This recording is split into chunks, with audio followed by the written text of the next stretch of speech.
Can you do just duct work as a residential or commercial subcontractor? What is it like?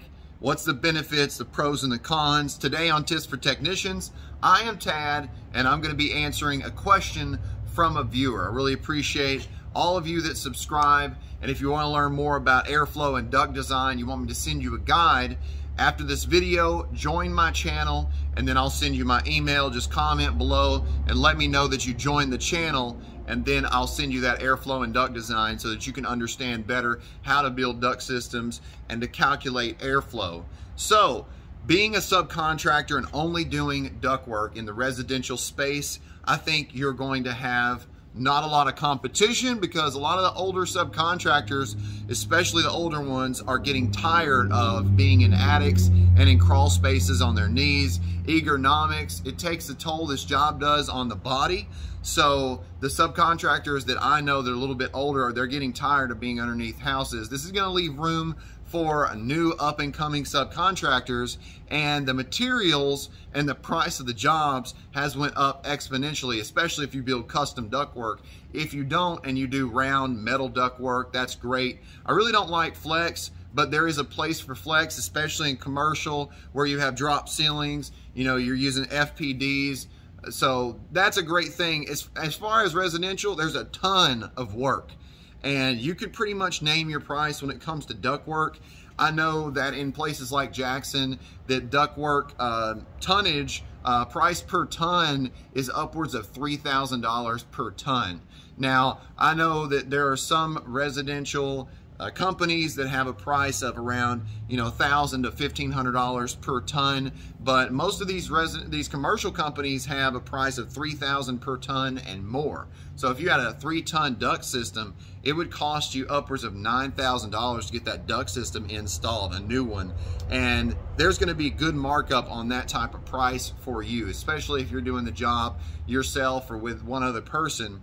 That's good money. Now, when it comes to commercial, there are companies with bigger jobs that sub out everything. They sub out the trunk lines, the runs, then they sub out the wrapping, the insulation. So you can choose to do not only the trunk, but you can choose to do just the insulating, because on big jobs, the insulating may take you a week. You may be in there wrapping for 3 or 4 days straight. Now, on residential jobs, you may have a 3-ton duct system here, a 5-ton duct system here, or you may have an addition to add in some runs, or you may have a master bedroom addition or a sunroom, anything like that. Those are smaller jobs. You could charge maybe $300 or $400 per run. You know, just depends on your materials. What you want to do is you calculate your materials, how long it's going to take you, and then you either double that price or you add about 30%, but you got to make sure that you're totaling in your insurance and all your overhead, okay? So you need to make sure that if you don't have a calculator, some formula to figure that out, look it up on Google, or just make sure you do what I said about materials, labor, and then add your markup 30%, or just double it.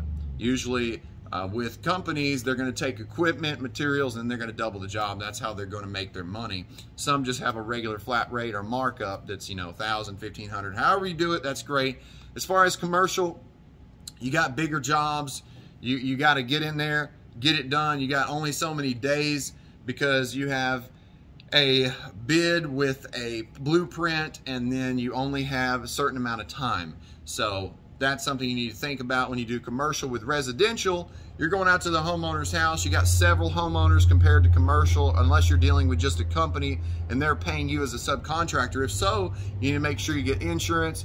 You need to make sure that you got your license, your business name, business license, all that good stuff. And then you'll probably get a 1099 at the end of the year. You'll have to fill that out because that company's paying you.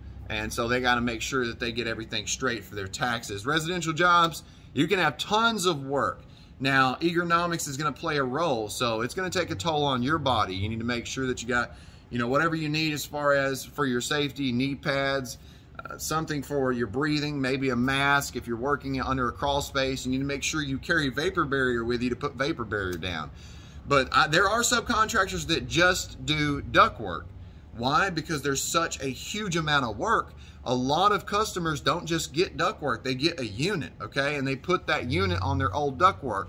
And I guarantee you right now that you can go to a bunch of these houses, just inspect the ductwork. They've got dust in their house because their return's leaking. It's pulling in dust underneath their crawl space. Their airflow's not right. I guarantee you, 1 out of at least, I bet you 5 out of 10 homes, especially in America, you go to their house and I guarantee you all their vents are not blowing the same. You could take an anemometer, and this is the way you can get a job. If you pay attention, you can get a job this way. You can go, hey, I'm a ductwork specialist, I'm here to check your ductwork. You go in with an anemometer, you check the feet per minute on each vent. If it's not in between 400 to 700, you can go, hey, your system's not balanced properly, because a lot of companies don't build reduced plenum systems. And that's something you're gonna learn in that airflow and duct design. And if you want to know more, if this answer doesn't, well, suffice for your question, then you need to comment below, let me know what you need to learn, and I'll try to teach you. Also, if you want to learn how to build your own duct system, I'm really probably getting close to doing that for you, probably building a DIY duct system so you guys know how to do it. But the airflow and duct design is really good. So back on track here, there's a lot of jobs. There's a lot of subcontractors that are retiring. You can do just duct work. You got to get your pricing right. You got to make sure you know how long it's going to take you. You might have to do a few jobs before you do that. And you're also going to have to measure everything out. You're going to have to get used to measuring how long the supply trunk is going to be, how long the return trunk is going to be, how long each branch line. That way, when you order bundles of pipe, you know how many bundles. Then how many 6-inch elbows if you do 6-inch pipe. All that kind of stuff. I'm going to do a video for you guys in the future on how to build your own duct system. It'll probably be a members only video, because I think that the people that are supporting me are the people that need that information. But yeah, do it. Ductwork, it's going to be huge, because everybody's getting their units replaced, but they're not getting new ductwork. You know why? Because your ductwork is like the body of your car. And if your body of your car gets a couple dents on it, you're probably not going to replace it because the engine's still running good. And your HVAC equipment is like the engine. So, but there's a lot of room for improvement, and people constantly complain about airflow, but they'll live with it. But hot and cold spots, if you say something about those concerns, hey, do you have any hot and cold spots? Then they might go, yeah, you know, in my bathroom just, well, let me take a look underneath. It could be that you just need to seal it. But if you're into ductwork repair or ductwork job, whether it's little additions or full duct jobs, you are gonna be super busy, my friend. If you need help with pricing, if you need help with using a ductulator, go check out my video, Tips for Technicians. I've got a video on there about using a ductulator. I want you guys to know more so that you can better serve yourself and the customer. Ductwork is something that is humongous. Quick tour around the shop. Just because I'm in here, look, there's some ductwork, there's some flex, there's some wrap, 3-inch wrap. We got a bunch of registers, floor grills, ceiling grills, all kinds of stuff. You turn the lights on in here. 1-inch liner. This is the lining table.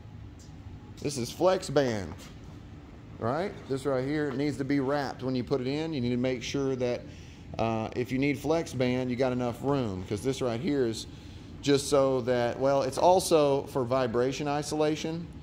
You know, it helps it to where it's not as noisy running through the ductwork, the airflow, but also so that you can better install. You know, if you got a 2 or 3 inch gap in between your transitions, this right here will make it up. This right here is where we insulate, spray gun, glue adhesive. This right here is some square duct, because we build square duct in-house, and it's got 1-inch liner on the inside, and then it's spot pinned. So you spray the glue, then you cut the liner, you put the liner on it, then you go to the spot pinner. Pin spotter. All right, guys. Just want to do a quick video, answer your questions about ductwork and being a subcontractor. I hope you guys learned something, and if you need more answers, comment below and let me know, and I will try to help you. But if you are going to do duct work, you are fixing to be really busy, because there's a huge need, because a lot of duct systems are undersized or oversized, and the biggest problem in the HVAC industry that I have found over the last 10 years is airflow. Because you build bigger units with bigger surface areas, bigger coils, bigger drives, bigger motors, and you have small ductwork. So let's get out there, let's do duct jobs. Let me know if you guys need anything. I'm here to help. And remember, I'll keep you cool if you let me.